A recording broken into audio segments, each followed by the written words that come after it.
Love this. Hooray. Air meet is fun.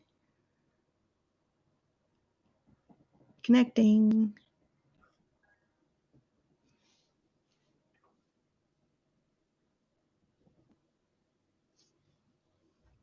Okay, so we are live. Hooray for that. And everybody who is watching us live from Air Meet, we're here with Rachel. And I'm going to try it one more time, Rachel. Spiewak. Yes, perfect. That makes me so happy that I can say your name right. Well, everyone, Rachel is a community manager. She is a certified community manager via Meta. Mhm. Is that right? Yep. Hooray! Yay. All the things I can say today. And it's Friday, so hey. Yes. So, everyone, I want to introduce you to Rachel, and Rachel's going to tell us all the spiffy things we can do with Facebook communities, LinkedIn communities, just communities in general, and how she does it with short form content. That's my favorite part.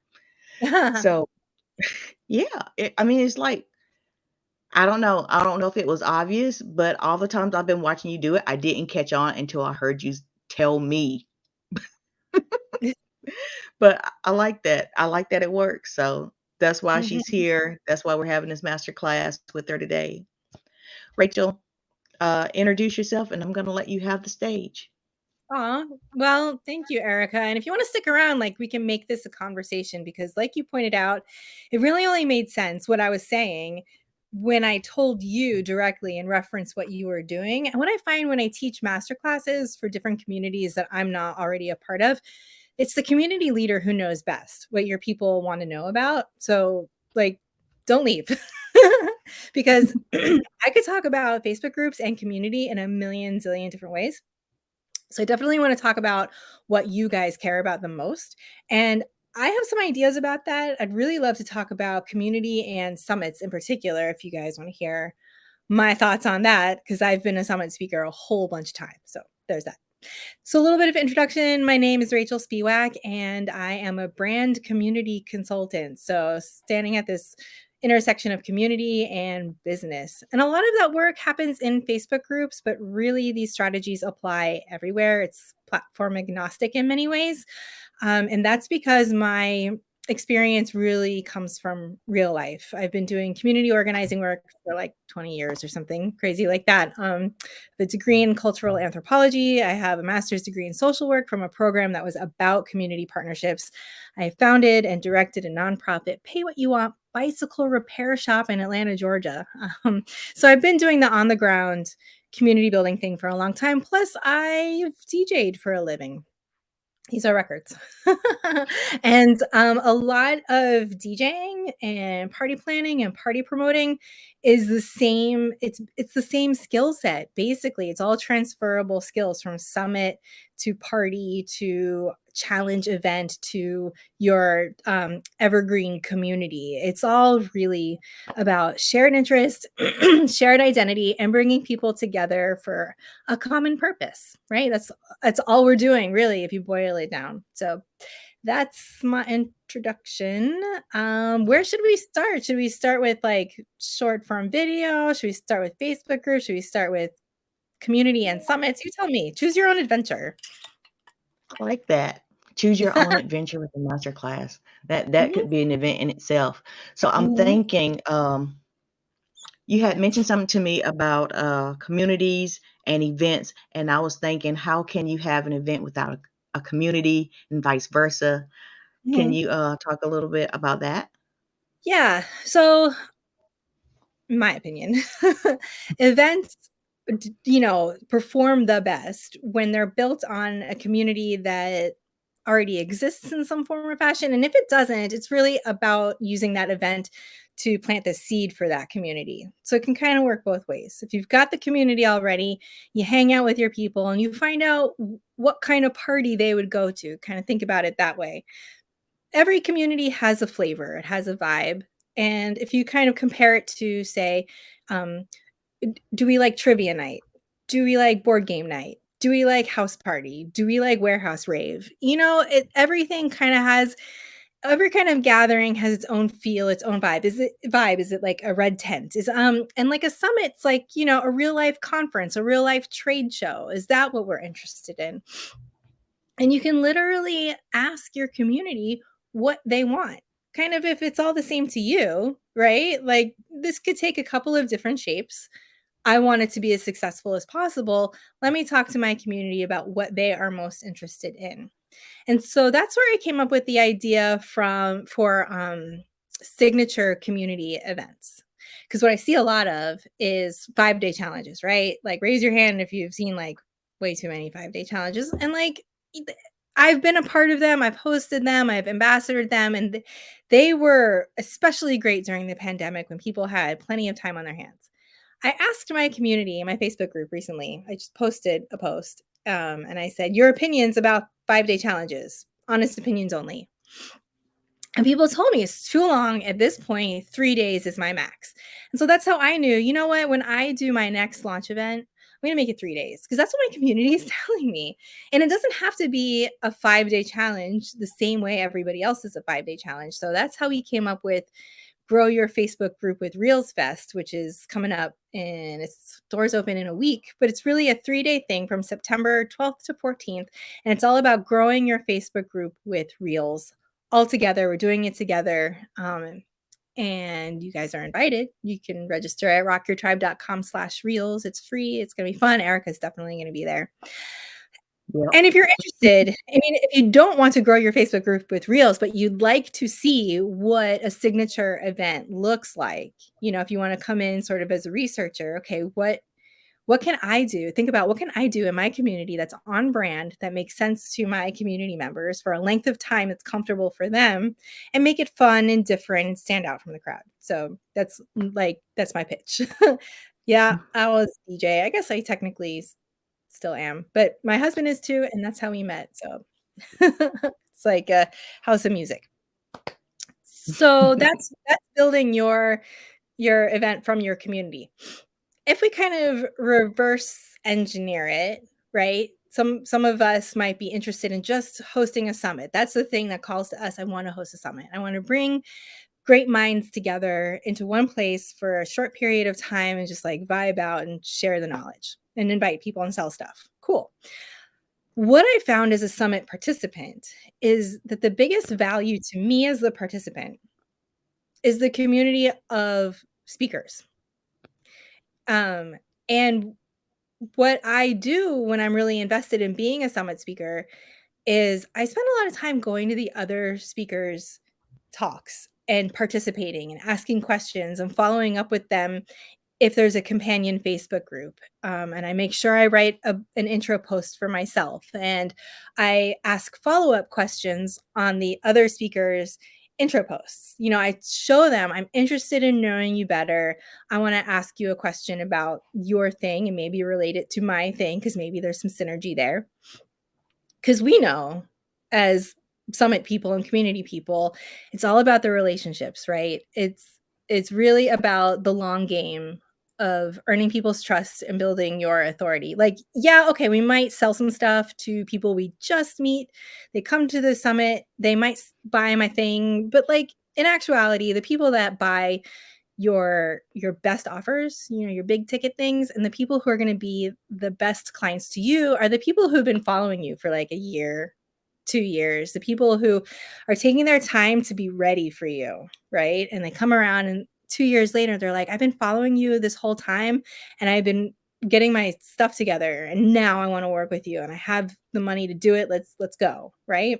That's where it's at. So, I'm less worried about the short term, like, oh, I might sell a couple of things at this summit. I might sell some tickets. I'm really more interested in like, who am I going to get to know here? And what kind of magic can we create together? So that brings me to the temporary community of the summit. And I try to be as active as possible. And it's crazy because, like, a lot of us are still working. We have client work. You can't always clear out your schedule because you have a summit. Sometimes you can, That's sometimes you true. can't. right? It's like sometimes it's like I'm open, I'm like, yes, I can really focus on just this week. And sometimes it's just like, oh crap, my schedule filled up and it just is what it is. So what I really like to see, and this is sort of my call to action for you summiteers, is to keep that community going. Don't let it just be a flash in the pan pop-up thing. Really keep it going. So either keep that community, the pop-up community, and keep your participants engaged until the next one so you can draw upon them for the next one, right? And they can help onboard and indoctrinate any new speakers you might have the next time. So it's a little bit less work for you, and let it become a culture of its own. So it's not just you and your thing, but really this community culture, and your original speakers can be those, founding, inner circle of culture makers, right? Okay, Um, let me throw some things in there. yeah. If you show interest in your Mhm. group members, they will interact with you. If you so happen to have a pop-up group, if you are still active in there, they will be active with you. Mhm. Uh, wait, I had one more. Uh, an event can come from your community. Your community can come from your event. Right. It works Okay. either way, right? So let's say you keep your pop-up group and that just becomes the official speakers lounge for your summit. And it's just there all the time. You could continuously attract interest for your next summit. Then this can help you sell, like get sponsors, right? Get that financial support. You can show them in a brand partnerships kind of way. Listen, I have this pool of speakers. These are high value, red hot leads for you if you support my thing. Say it's like a streaming platform or microphone brand or whatever, like whatever kind of support product or service that people who speak at summits would be interested in. So you can start working um, the brand partnership angle for that, like using your community of summit speakers as leverage for that. And then we could kind of go down that rabbit hole a little bit. So that's one reason to do it. And you can also, I mean, the easy thing about it is you just keep the conversation going. You don't have to explain much. You don't have to write lots and lots of informational content. You just ask questions that keep them engaged, and ask them like, okay, what are you up to this week? Are you speaking at any other summits? Can we help you with that? Do you need to get some registrations for this other summit that you're speaking at? We want to help you with that, and you can support each other on an ongoing basis as summiteers.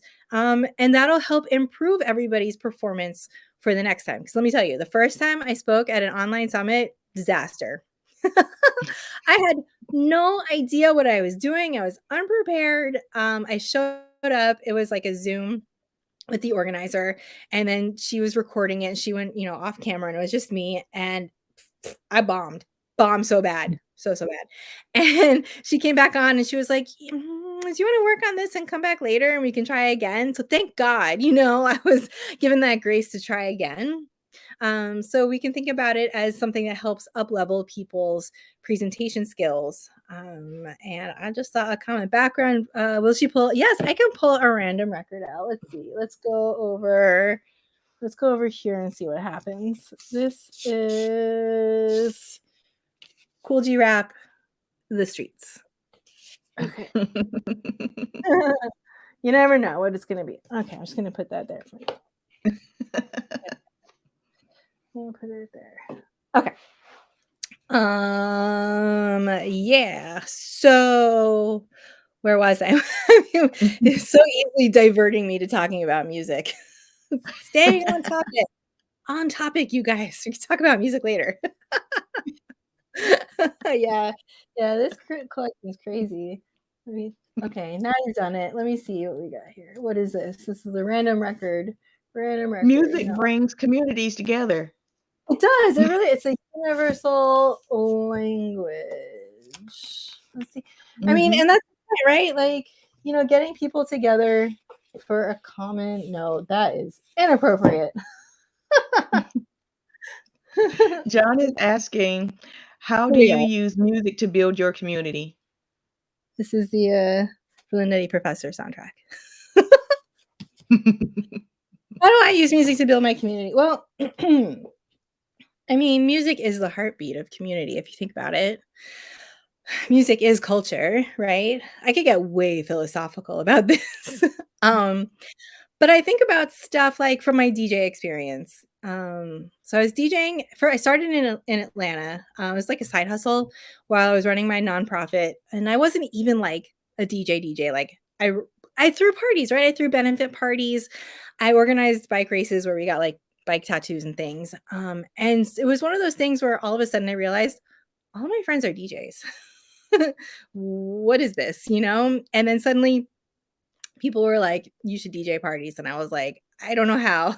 But okay, and it just sort of morphed from there, and then when I moved to New York, it was like the housing crisis, and it was like a weird time in my life, and it was one of those, like, fall back on your side hustle things, so I was like, "I'm gonna be a DJ." For my rent in New York City, the literal birthplace of this art form where my competitors are OGs, like the originators, the inventors of the game, like literally Cool Herc is still around. Like, okay.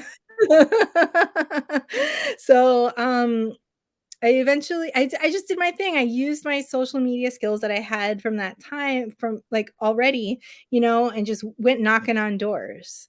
Because I am also a seasoned fundraiser, so I am, like, no stranger to just asking for what I want and asking everybody for what I want and just showing up places like, "Oh, I'm here.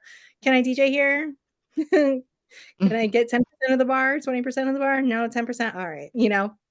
Um, so those I mean, it's all transferable skills, and the crazy thing about DJing for a living is of all the things I've done, and I have a master's degree, but, like, DJing for a living taught me some of the most important, useful, transferable skills ever. Because I had to be my own manager, I had to be my own promoter, I built my website, like, I had to figure out social media for myself, I had to build relationships, I had to get myself all over the city, I had to get equipment, had to figure out and, like, being a mobile DJ in New York City is not a joke.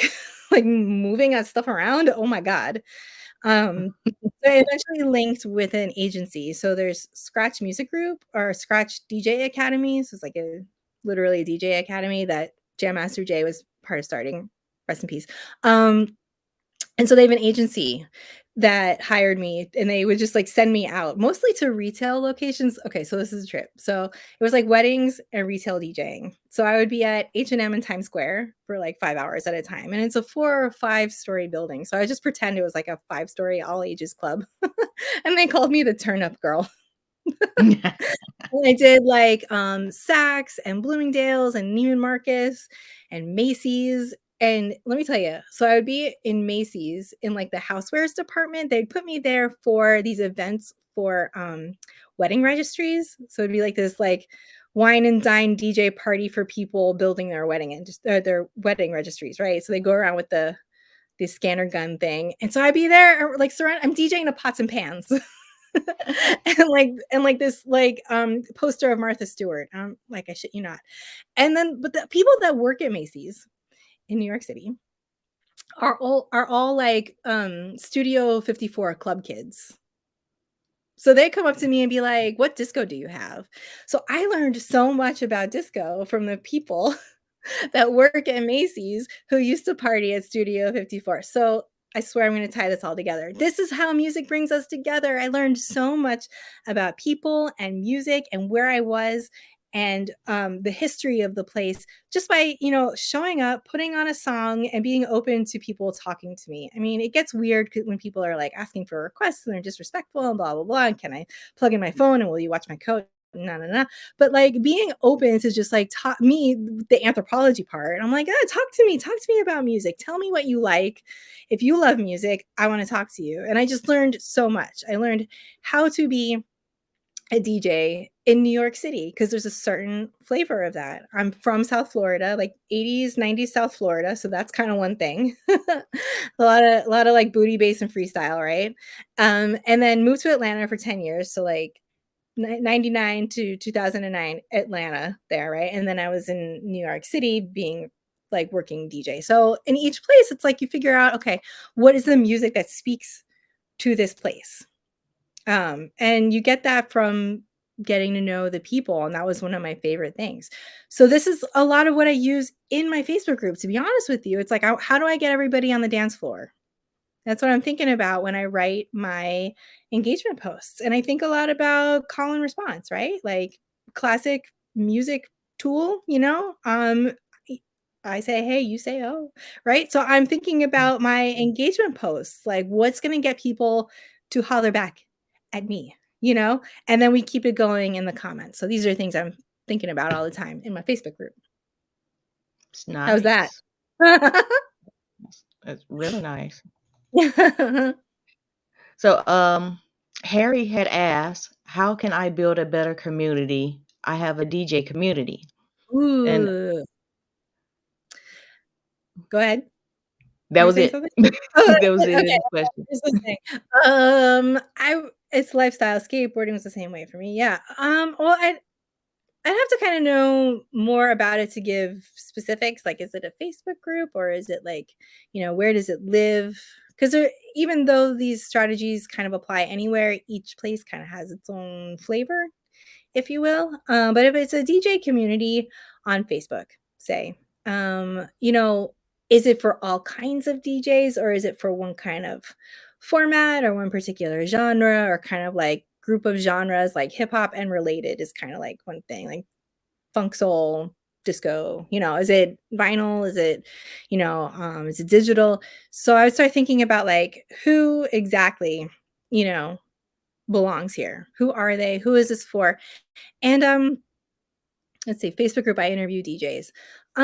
So, you know, community is about shared interest and identity at the end of the day. And so you can't appeal to everybody. If there was like an everybody community, what would that even be? It's planet Earth, right?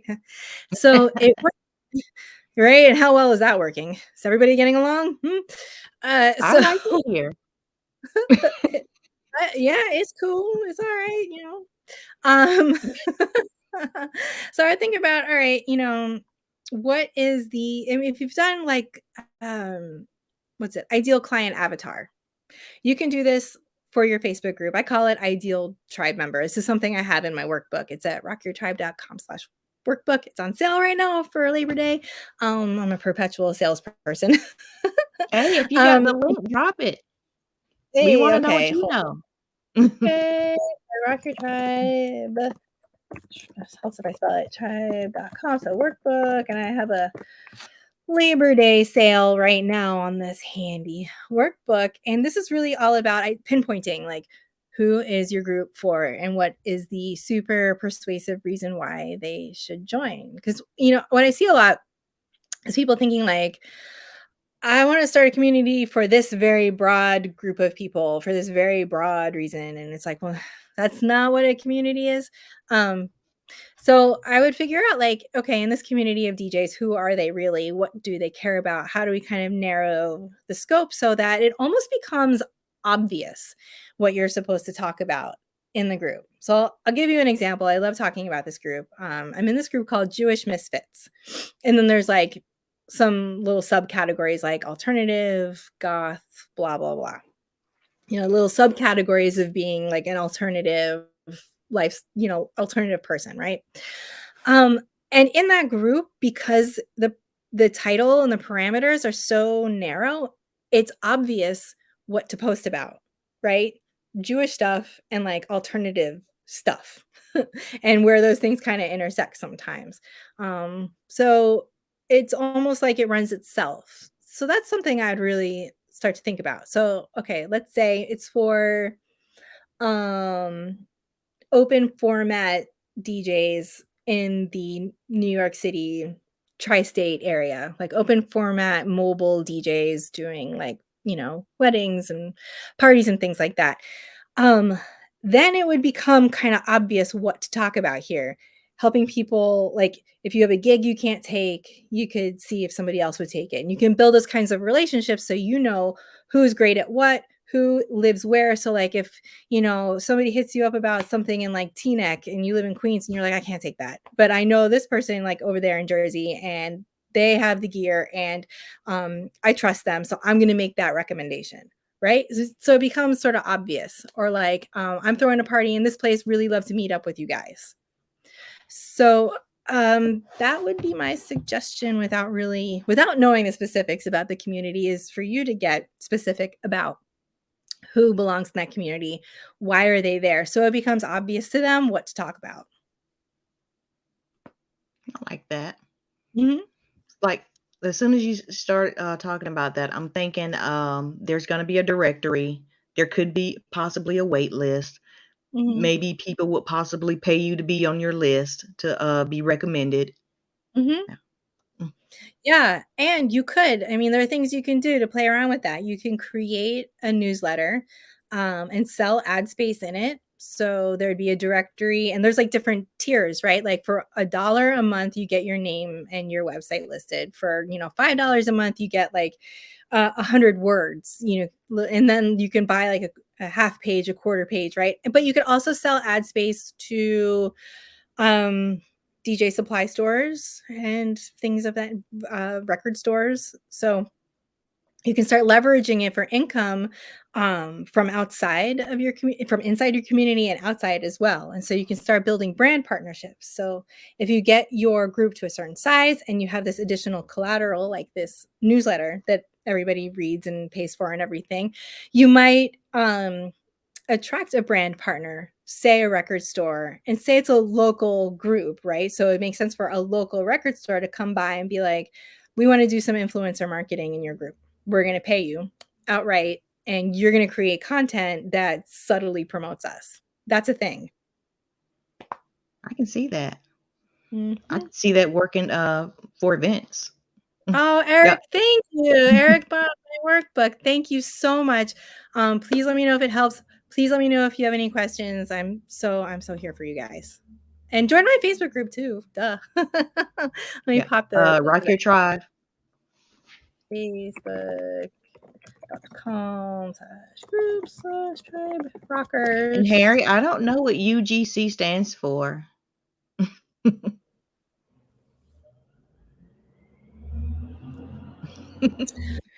Well, I like when you talk about short form content, I like that it's not just about videos or reels. Like you open my eyes to let me know that it's post, Mhm. it's like social posts, blog posts, uh can be short video, it can be reels. Short form is like you say what your tip is, you say what your idea is, and that's it. You let it go. Yeah. I mean, I'm of the MTV generation, right? Like me and MTV were born the same year. And that's when we started talking about short attention time, short attention, what's it called? What's the word I'm looking for? But attention span issues. Henry said user generated content. Yeah, we could have a whole conversation about user generated content. I mean, ideally, that's what you want in your Facebook group, is for your members to be coming up with great content and talking to each other, because that's what takes us from audience to community. And this is one for the DJs and performers out there. When you are on stage, there's this sort of like, well, hold on. If you are like a singer or a band or something, there's kind of this like unidirectional communication, but especially with DJs, because our thing is making people dance with each other, right? We are facilitating this, exactly, these connections between the people in our audience, and that's what takes them from audience to community, is them building those networks and communication channels with each other. So it's not just us on a stage performing at people, but our performance is creating that platform for people to build those relationships, because then they're going to take their experience and go out into the world and tell people about it and be like, you got to come with me next time to this DJ party. It's crazy. You're going to have so much fun. The people are amazing, right? I mean, people want to go where their people are. It's all about like belonging and feeling good and stuff. So, anyway, user generated content. So, raves are a perfect, yes, raves are a community event, and also it's counterculture too. So okay. So I'm totally going to come back to what you were asking about, Erica, about short form content. But we're talking about music right now, and I'm very excited. um For with me, it Okay, all goes together. cool. It's all the same thing, and I'm, like, so excited that your crowd right now is into this because, like, I very rarely kind of, like, go down this rabbit hole with people, so it's, like, very exciting. This group Um, is all about rabbit holes. oh my god, you're rabbit holing so hard right now. Um, that's a brand new sentence. So, people get, like, obsessed with the rules in Facebook groups. It's, like, very weird, I think, because nobody gives a shit about your rules, honestly, but whatever. But the thing is about, like, rules and culture. Community is about culture, and culture comes about as a reaction to the rules, right? And we in the world of music, raves, hip hop, disco, we know this, right? Jazz, all of our favorite, all of the best music and the best parties and the best genres come from a reaction to the oppressive rules from society, right?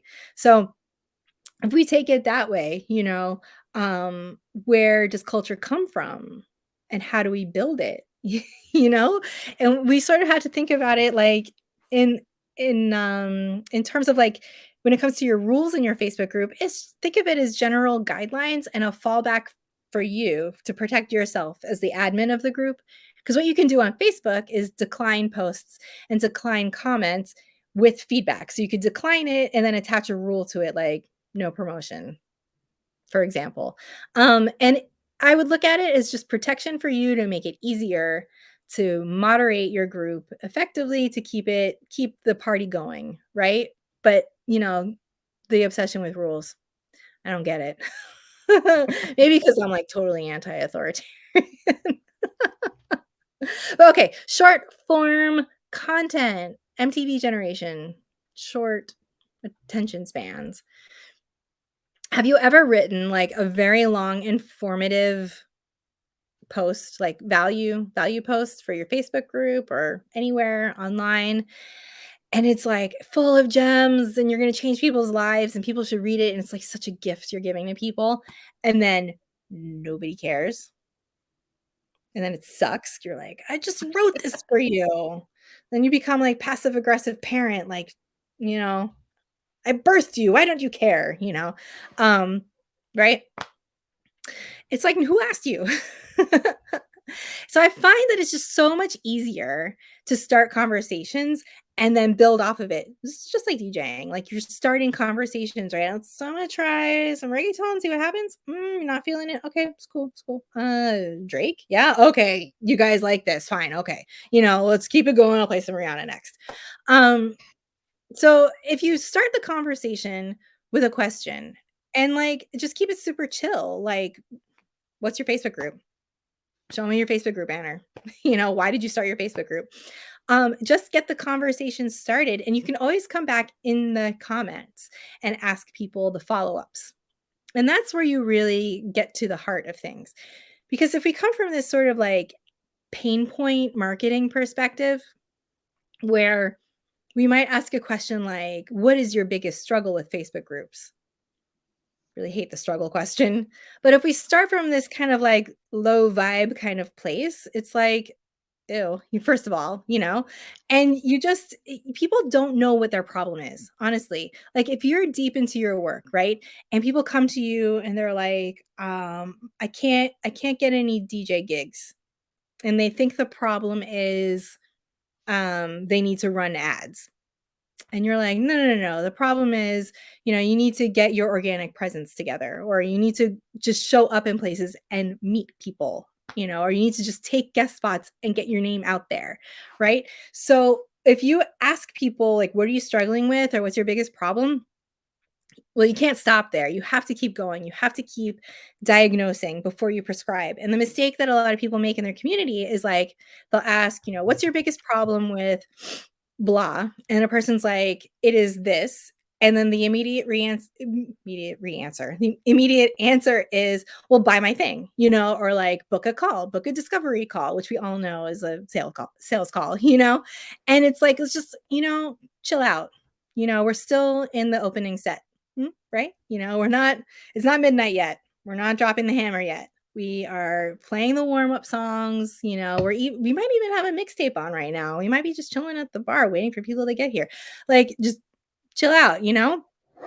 Um, so short form content, right. So the ultimate short form content inside your community is just starting conversations. And I do this almost every day with like an engagement post. It's a question. Sometimes it's literally stuff I'm thinking about, because if I'm thinking about it, maybe everybody else is thinking about it. Maybe my community members might have some insights for me. I like to see them as equals to me, partners in my business. They're not needy little babies. I hate that in Facebook groups when people are like, I'm the authority and you're needy little babies and you're here because I need to coddle you. No, like I want to hang out with people who are as excited about community and business as I am, who have, you know, their kind of intelligence to share and they know things that I don't know. I have what I bring to the table and I've hired people out of my Facebook group because they've taken the time to be in my world. So that's how I found my bookkeeper. That's how I found my tech person from inside my own community. So it works in all these different directions. So, point being, start conversations because that's where it's at. And you'll see, like, if you hang out in my Facebook group for long enough, you'll see in the comments here and there people being like, okay, I need to work with you. And I'll be like, okay, I'll DM you. Let's talk on Zoom. And it's so super chill. It's like super chill sales where we're just talking until someone's like, okay, okay, okay, I'm ready to work with you, you know? And then I put stuff up for sales sometimes. Like, okay, the workbook makes sense to talk about right now. So let me tell you about the workbook, right? Like, it's just, I like things that make sense. and then, and you can interrupt me at any time, Erica, by all means. Oh, no worries. Okay, because I could just keep going. But the thing Yeah. I love for promoting Facebook groups right now is Reels. And the reason is several reasons. They're short, they're easy, they get recommended beyond your immediate network. There's actually like a toggle switch or like a click box or something where it asks, do you want Facebook to recommend your Reels? So yes. Because on Facebook, does it ever feel like, you're just talking to the same, like, 7 people over and over again at a certain point? And it's like, how do I get my Facebook group out there if I'm just talking to the same people?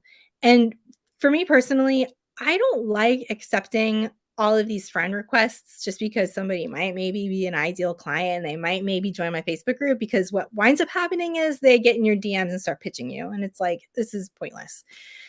You know what I'm talking about.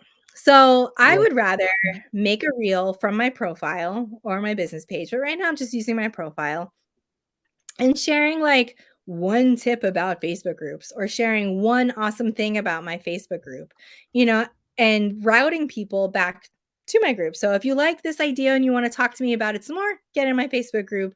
I'll tag it in. I tagged it in the description. Link is in the comments. It's super simple. And if you drop bombs, people will share it. That's the other thing that I love about Reels is that they're very shareable and people will share them. People are lazy about content. So you can work that to your advantage. So if you create something shareable, which is super simple, it's the basics, right? So if we take it back to your Facebook group, think about the newbie questions, right? People ask the same handful of questions over and over again. So like as a DJ, I would get like, where's the bathroom? Can I charge my phone here? Can I leave my bag here? Can I leave my coat here? Will you play my song? I'm leaving soon. Play my song now. I was in the bathroom when you played my song. Can you play it again? It's my friend's birthday. Can you give them a shout out? Like it's the same questions, right? You got a DJ FAQ, you got a community FAQ. Take those FAQs and turn them into your bite-sized nuggets of information in your reels, for example, and refer people back to your Facebook group if they want to find out more. So short form content. It's where it's at. And I people will like share it. that. Us. Can you share from a private group? No, you cannot share from inside a private group out.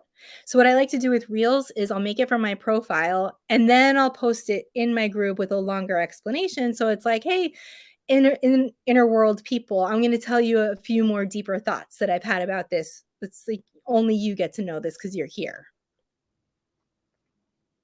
Let's see. Okay, And you so Eric has a question.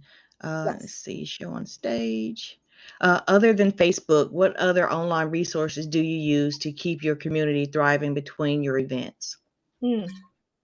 Email list. This is crucial. So, if you think about your Facebook group or your community or whatever as your high ticket lead magnet, right? And so you trade lead magnets for email addresses. And not that I reject anybody who requests to join for not giving me their email address. I'll get it another way. But I do ask for the email address in my 3 membership questions, and I do run an automation. It's called Group Leads.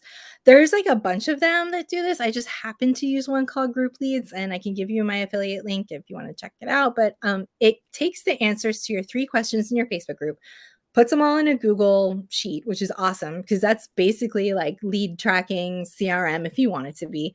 And then it takes the email addresses and puts them in your mailing list. And then I have an autoresponder that welcomes you to the group, and then you're on my list. And so email, huge. And email is so important because, I mean, if Facebook disappears overnight or I lose access to my group or whatever, something happens and I don't have access anymore to my Facebook group, what then? At least with the backup of a mailing list. That's my doomsday insurance policy. But best case scenario, I actually use email marketing, which is still extremely, extremely effective.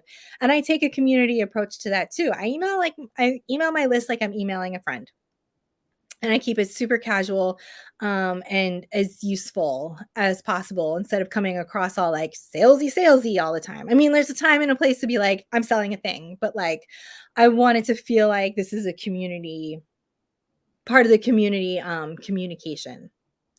Yes. So the email list. I also like to hang out on other community platforms because Facebook kind of has like its own flavor. There's kind of a Facebook bubble and like a meta, but like a meta Facebook culture, right? Like what you can expect on Facebook.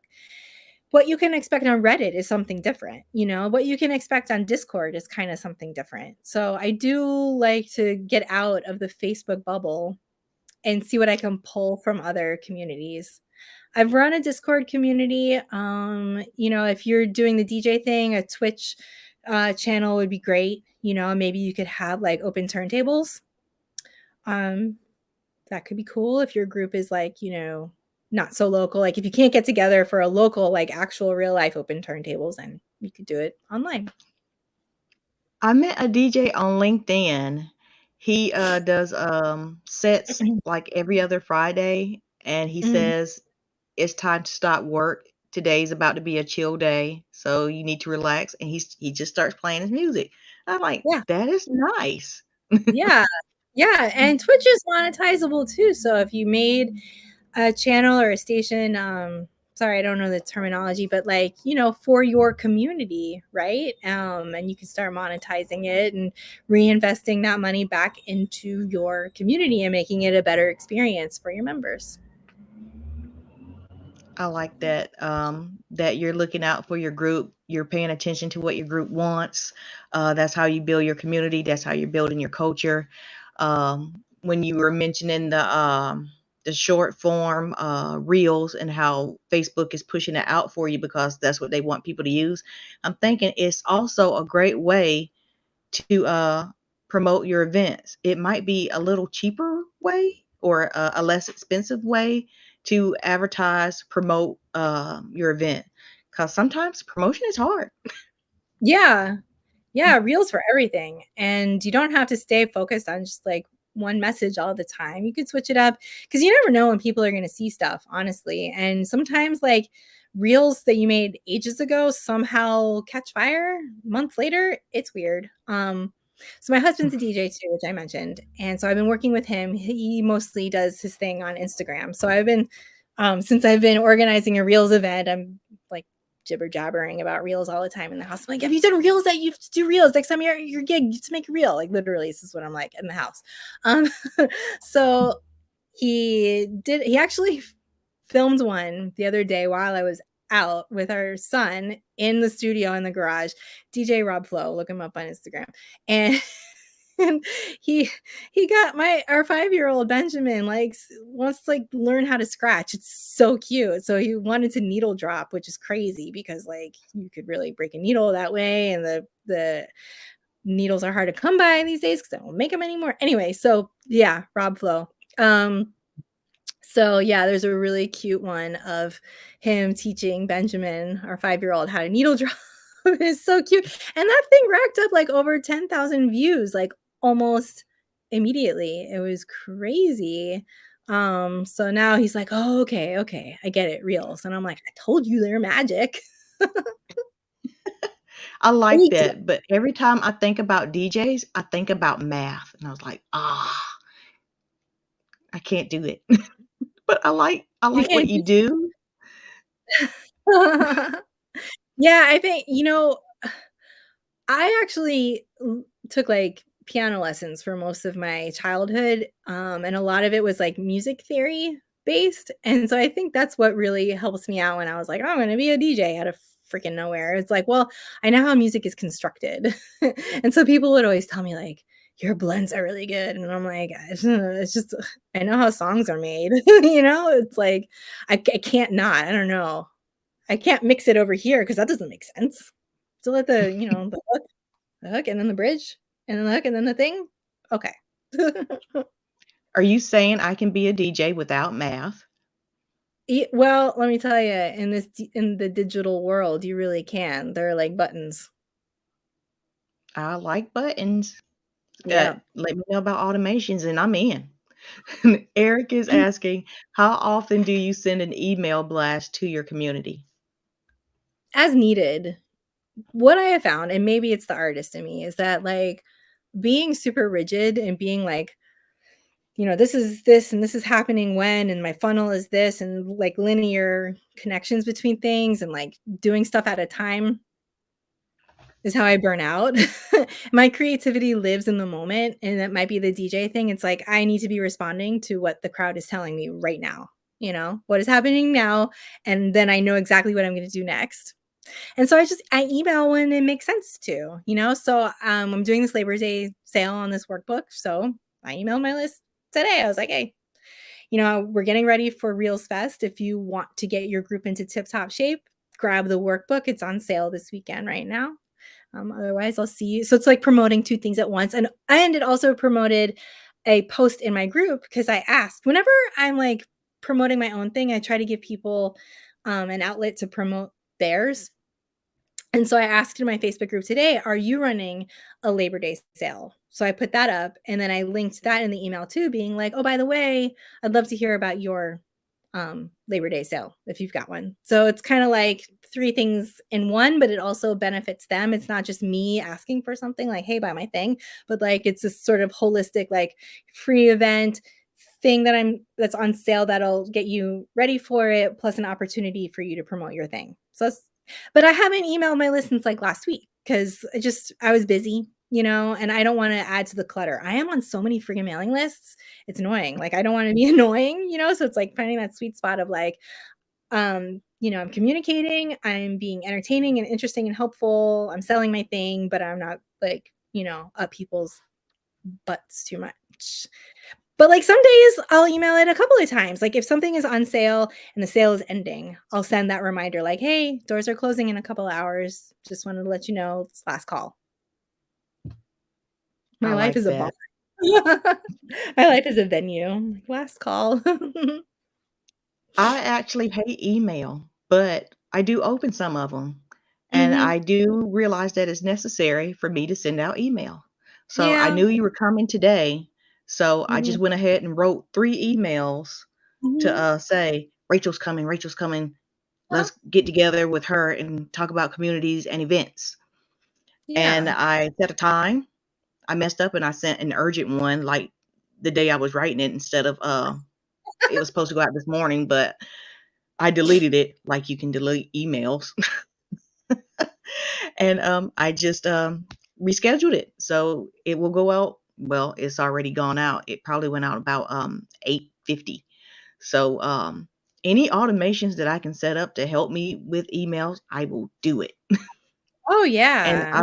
I like to Yeah. keep it, quick and simple, like, and I like pictures, and I hate that, Google shuts people out with, pictures. But Yeah. as a graphic designer, I messed up. I did not put the, date and time on the graphic, but I put it all around it. But I know better as a graphic designer that date and time is what makes something a good design. But I'll know better for next time, hopefully. Oh, Mm. Tony is asking, where are you posting reels? Facebook, Instagram, or TikTok? Me personally, right now, I'm doing them on Facebook from my profile. My husband's doing it on Instagram because that's where he hangs out the most. I started on TikTok. The thing about posting reels on from like one platform. So like let's say you start with TikTok. You've got that TikTok watermark. So if you're going to repost it to Facebook or Instagram, you got to get rid of that watermark because your reach is going to be diminished because platforms don't want you promoting other platforms. But Yeah, Instagram and Facebook are part of the same thing, Meta, right? So one thing you can do from your business page on Facebook, if it's connected to your Instagram account, you've got a business Instagram account, you can go into the Creator Studio and create your reels. This is the only way to create them on desktop is from the Creator Studio from your business page, and then you can have it post to both Instagram, your business page, and your Facebook group. There, and you're gonna love this, Erica. In there actually is a planner. There's a calendar that works on machine learning. So the more you post from it, the more data it will have, and it'll start telling you best time of day to post where, and it'll tell you best kind of content to post what time of day and where. And it includes suggestions like for, International Talking a Pirate Day or whatever thing. And it also has a Vimeo integration that offers templates for your video content. So Erica, if you've not checked out the Creator Studio, it's really, I really, set really it up, powerful. but I haven't done anything with it. It's Uh, crazy, like but but now that I know that I mhm, just heard from you that it's gonna tell mhm. me the answer, and I Yeah, it will love tell things you. that just tells me the answer. And have you checked to see if your content is monetizable or eligible for any of the Meta monetization features? It is, and I have done nothing with it. I'm a big fan of Molly Mahoney, and she screams at everyone that if you have the ability to monetize, you should actually do it. But I didn't really get it until I heard it from you. I know that's Mhm. messed up, but sometimes I gotta hear it like a few times to Yeah, actually no, do it. it's a lo okay. It's a lot of information, and it's stuff that it's on the back burner for me because 'cause I'm so focused on, like, what I am doing, so I'm figuring out the sort of, like, entry level, easiest way of explaining it to my community. Like, I know what my community needs, they are not ready for this higher level of technology yet, but your community might be ready for this higher level of technology. So, I think I can screen share here, right? That's right. Can I? Yeah, if I do present to audience, will that do it? Let's see. Share screen, and I'm gonna get a Chrome tab, and I'm just gonna grab this one. Okay, so I'm gonna go here, and I'm gonna go to Meta Creators. Let me see. The first thing we want to look at is Meta for Creators, right?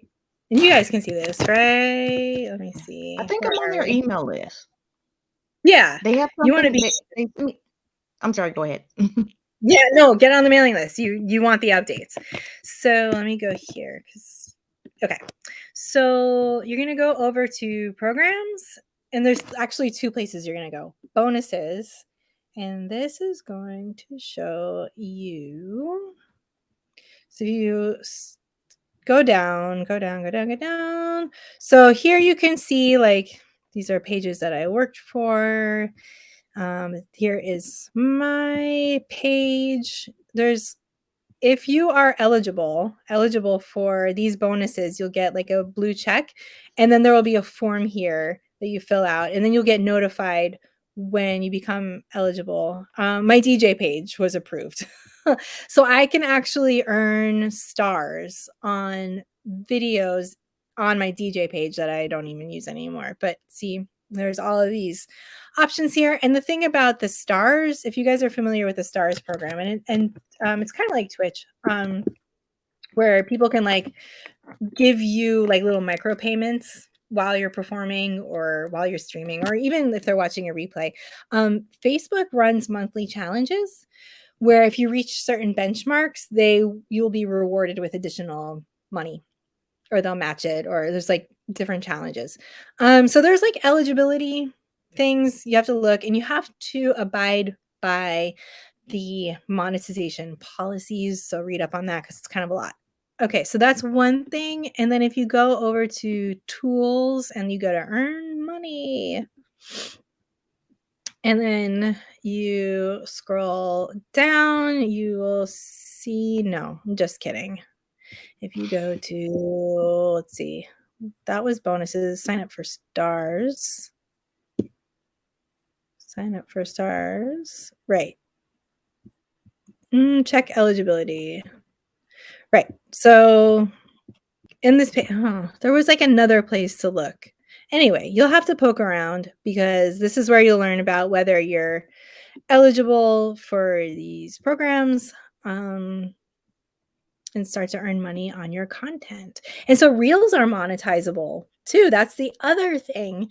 And you can do it from your profile. Once you reach certain benchmarks, you can have overlay ads on your reels and start earning there as well. So, oh, I Thomas want to show you. Hmm? Thomas is asking about the Creator Studio and Facebook. Since you're there, could you show the Creator Studio, please? I can. So if you are in your Facebook Business Manager, let's see. Let me go here. Right, so you can manage all of these things from here, your stars. The brand collabs thing is kind of wonky right now. So if you're going to do a brand collab, don't work through this just yet. So there's different kinds of ways to monetize and different things and you can track it all in here. Let's see, creative tools, live dashboard. Let me see. Okay. Hold on a second. Let me go to see. I don't mess with this that much, but it's so awesome. Let's see. What's That's it the good called? thing about automations. You set it up one time, you leave it Right. alone, and you forget Business. what you did, and it just works. Okay. If we go to the business suite, okay, this is really good. So that's somebody I was working for at one point. Okay, so if we go to what I'm mainly using now, is this one. And it's attached to my Instagram account, right? It's my business page and my Instagram. And if we go to planner, this is the planner I was talking about. So this is what I think you would really enjoy, Erica. So this is telling me today, create one of these things. And I have this create button here. And there's an option in here to actually create a reel. You can't do this for your profile. You have to do that from your phone if you're going to create a reel, but you can do it for your page and for Instagram here. And then it's telling me like, okay, here are some things that we can create some content around. And there's even templates for it. And there's this Vimeo integration. So you can create all this content from in here. Guided templates, Instagram, all these things. So lots of stuff. That's a rabbit hole that I am not like the authority on, but I'm just letting you know it exists.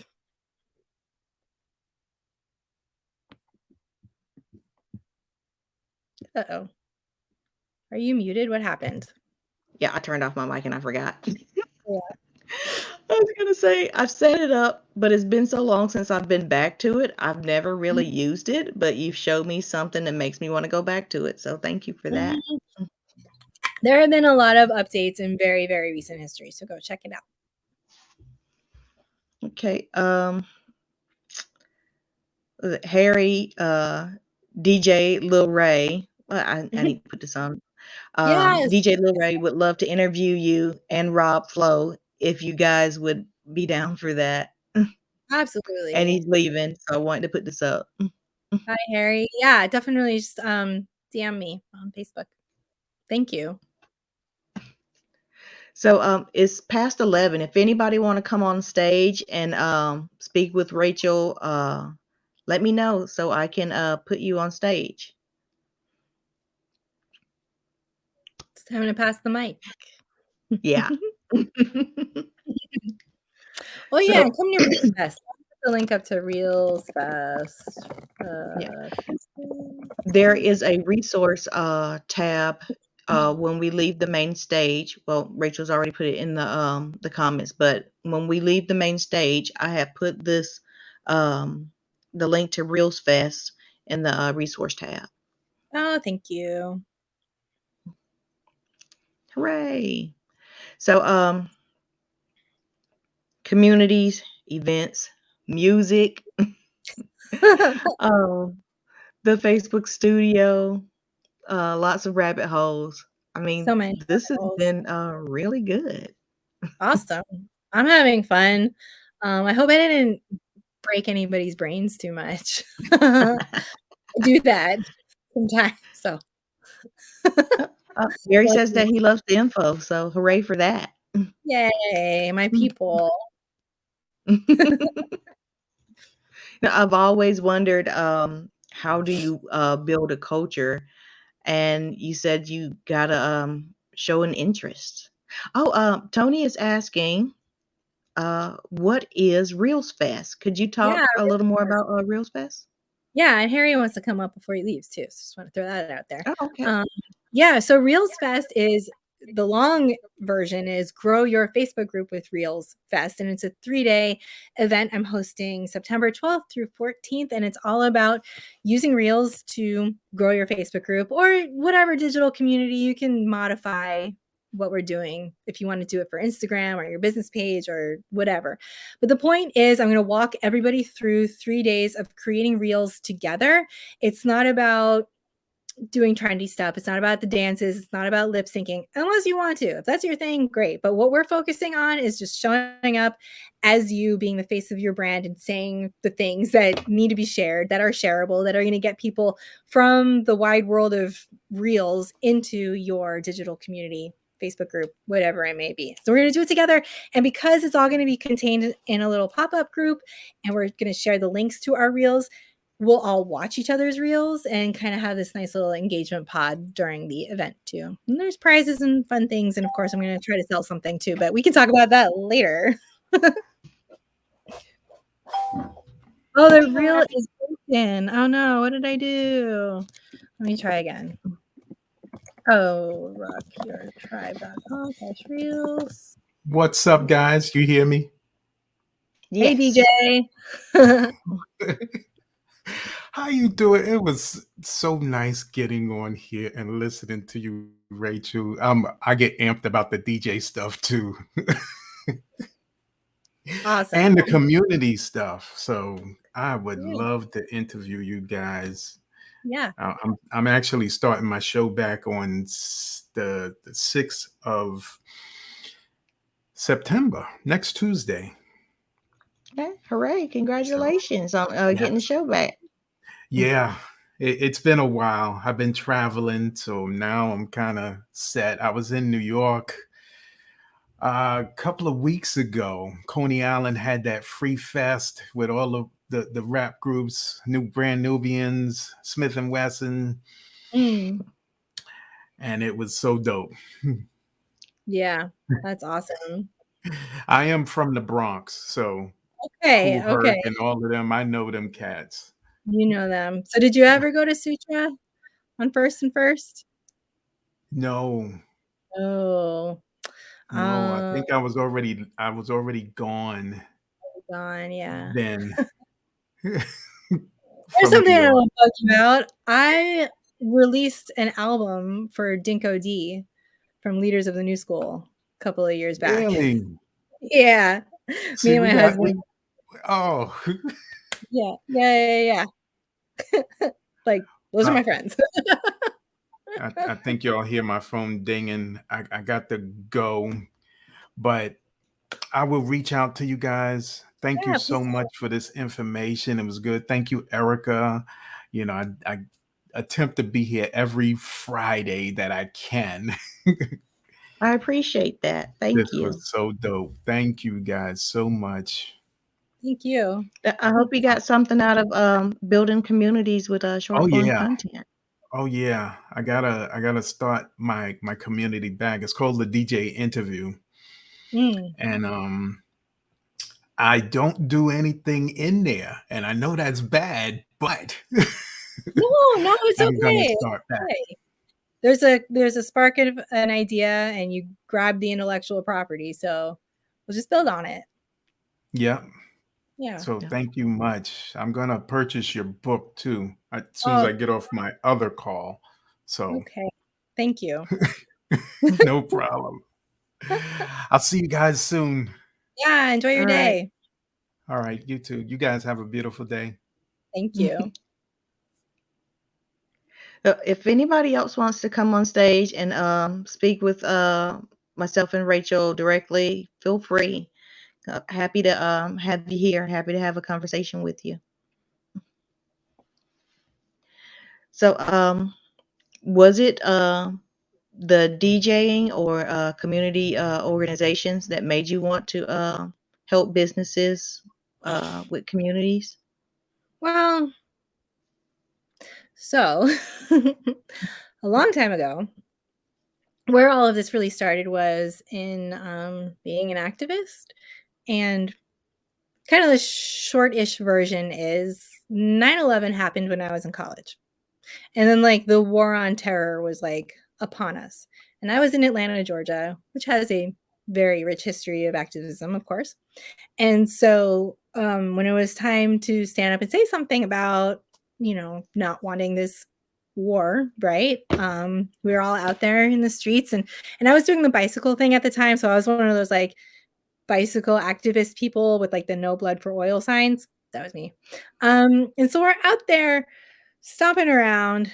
And because it was Atlanta, one of our chants was move Bush, get out the way. Uh,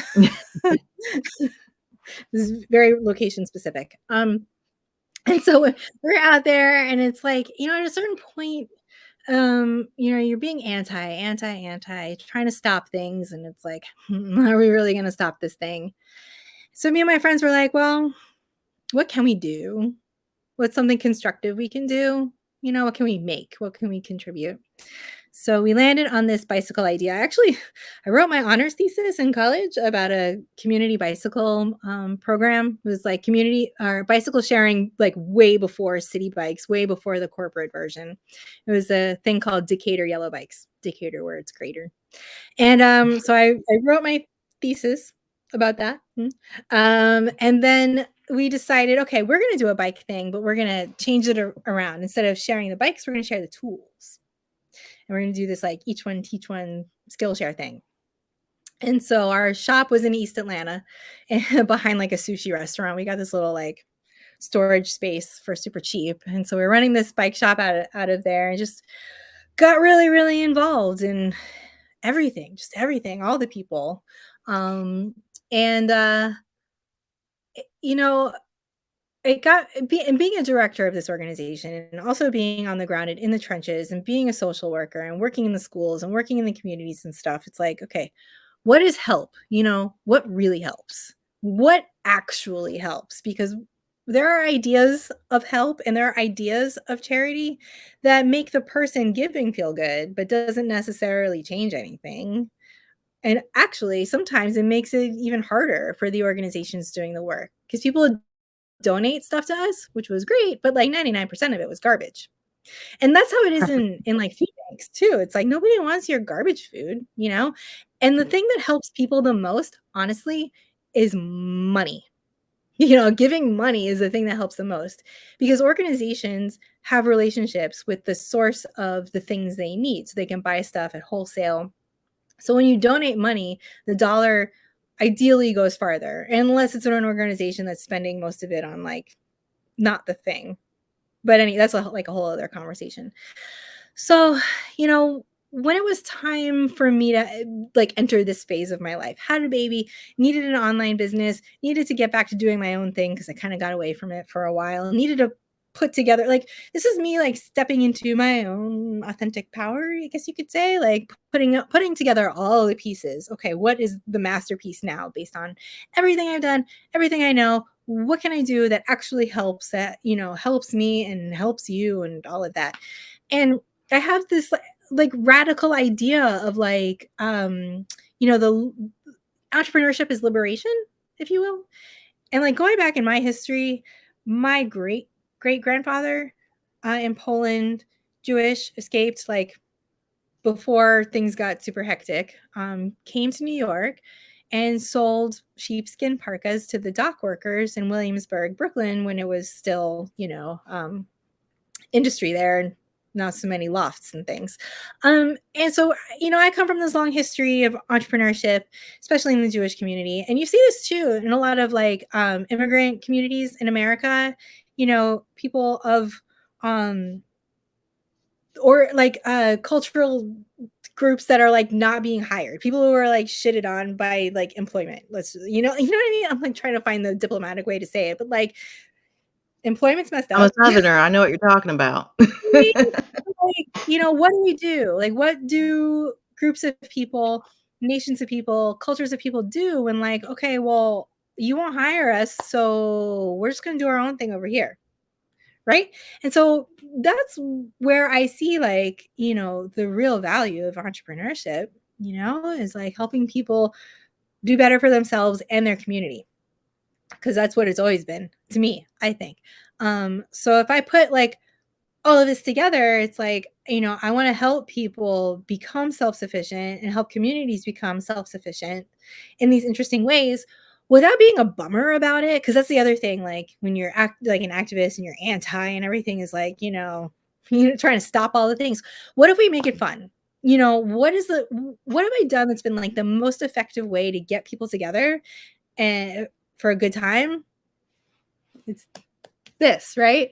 So if we serve it up, like if we kind of wrap it up in like, well, we're having fun, it's party, but it's really like, the real like gangster move about it is like, we're gonna get ourselves straightened out financially, and that's what's gonna transform communities. So now I like like the whole philosophical background of the whole thing. Well, I'm not sure if you noticed when you said that you were a DJ and you pointed to your records and you pulled a record out when John asked you to, everybody got just a little more excited. Right? It's like music brings people together. It really does. It really, really does. Like you don't even have to speak the same verbal language with people. You can communicate with music to anyone. Elle says that she loves the presentation, but she has to go because she's producing a video today. Well, thanks for coming by, Elle. And Tony says, have no idea how to do that. Laugh out loud. Fairly new to using AirMeet. So I am going to put your comment on stage. And I am going to invite you because this is the only way I know how to invite people, Tony. There's a way that you can grab a microphone, and I don't know how to do that either. So if you want to join us on stage, you can. Yay, Tony's going to join us. Oh, Elle says you're supposed to raise your hand. Oh. Thanks, Elle. Okay, there I am. Can you hear Hey, me? Tony. Yes. Hey, Tony. Hey, what's going on? By the way, thank you both for putting this on. It's been actually great. I've gotten taken some notes, different things that you said that I kind of like can expound on later. So, what I'm growing a group right now. It's called Titusville Community News and Events. It's actually a page, and then off of that, there's a group, and the group is called Titusville. I love that, and the idea is that they speak about, or that we talk about things that we love about the small community that we live in, which is. If you want to drop the link, Tony, go ahead. We want to know what you're talking about. Oh, you Titusville, Florida? What's that? Or is it Titusville, Florida? Yeah, Titusville, Florida. Oh, I'm in Fort Lauderdale. Okay, I saw that you were in Florida. I was trying to look that up to see what part. So yeah, we're right by where they're going to launch the Artemis tomorrow. Yeah. So anyway, so I have people that's joining the page because I'm actually advertising that, and it's just Titusville. It's very specific to Titusville. So, and then in that I'm encouraging people to join the group. So, and this is fairly new. I really just started this last Monday. So I think I got like 26 people that joined it so far. Mhm. But far as engagement, I haven't had too many people, and maybe it's just too early, and maybe I just need to put more out there as well, including Mhm. just doing some lives on there.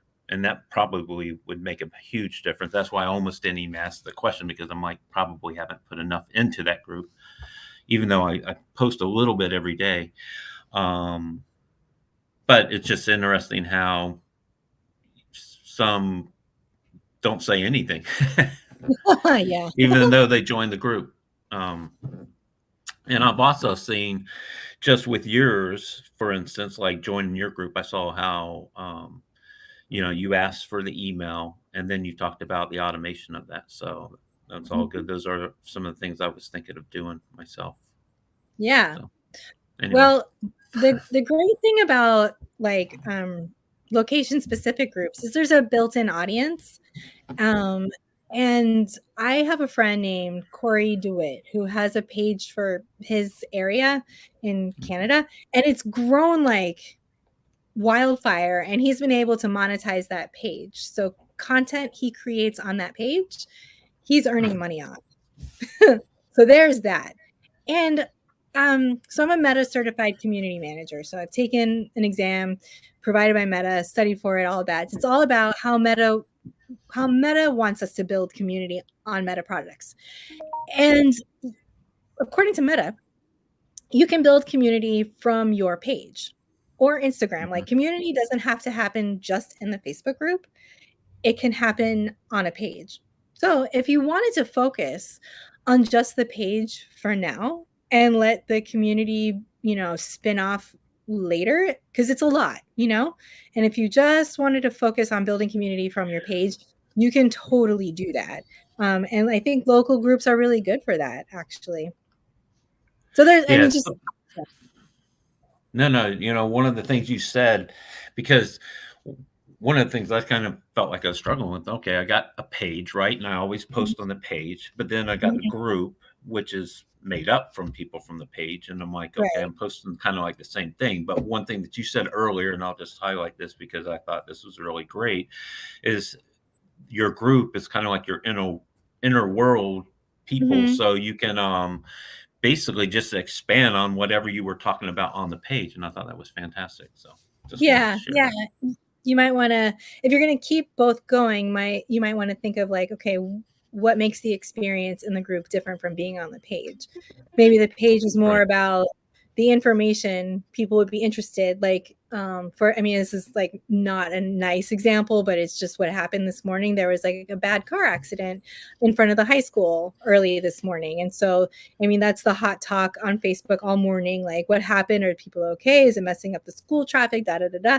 So if you make your page like that go-to place for the things that are, like, happening in the moment or upcoming events, and because you also, like, maybe this is true in other communities, but in our community, like, there are announcements, like, everywhere about things that are happening, and it's, like, hard to keep track of Mhm. everything. So if there is one kind of singular repository for all the community news, that could be a selling point for the page.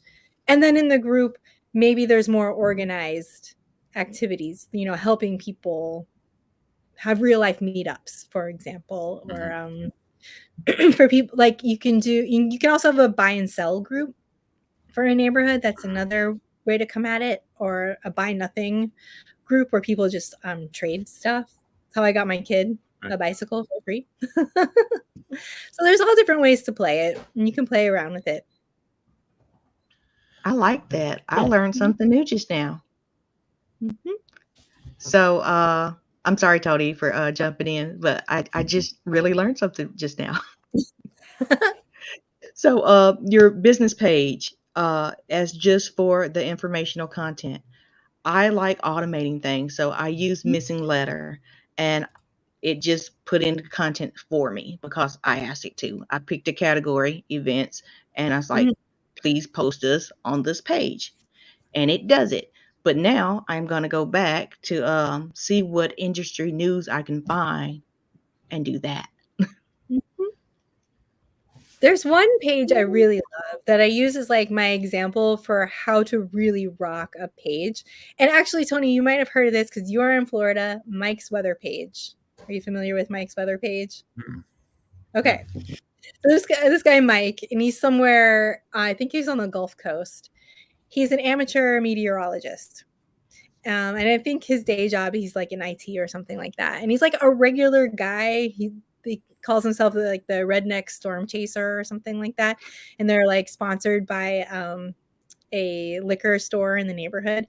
But Mike is such like a regular guy, relatable. He's got like a cute dog, and he gives us the hurricane reports. And so we watch this instead of the news because like the news gives you like the doom and gloom. We're out here in a raincoat looking crazy thing, and he's like a regular guy telling regular people what we want to know about the storms and how to like realistically deal with it.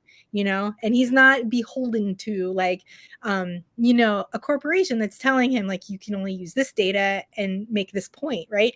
And he pays for access to all the different kinds of weather modeling services. And he shows it on the screen like, look, here's everything. And I'm going to tell you what I think about it. So you have the best information possible to use to stay safe during this thing.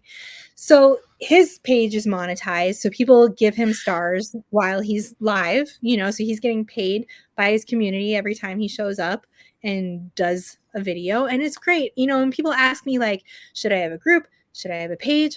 I like to talk about this example of how a page works really, really well, especially if you have like a fabulous, like, what's the word I'm looking for? Like the thing that you're bringing to the table is very unique and useful to people.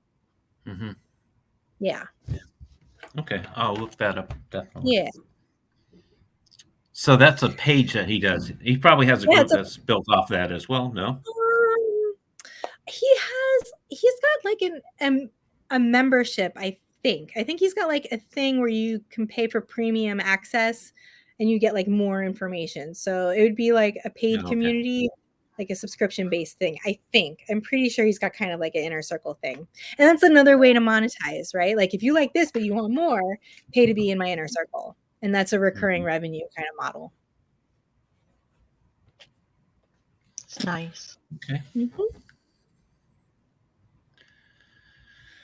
If anyone else wants to join us on stage, let me know. You can raise your hand, or you can respond in the comments, and I can put your comment on stage and promote you to a speaker. So let us know if you want to join us on stage. I got one more question. As far as engagement, I mean, would you just ask what people want to do in the group to get them? Ideally, would you tag them? I mean, I don't think you can tag everybody, but you can probably do half or so.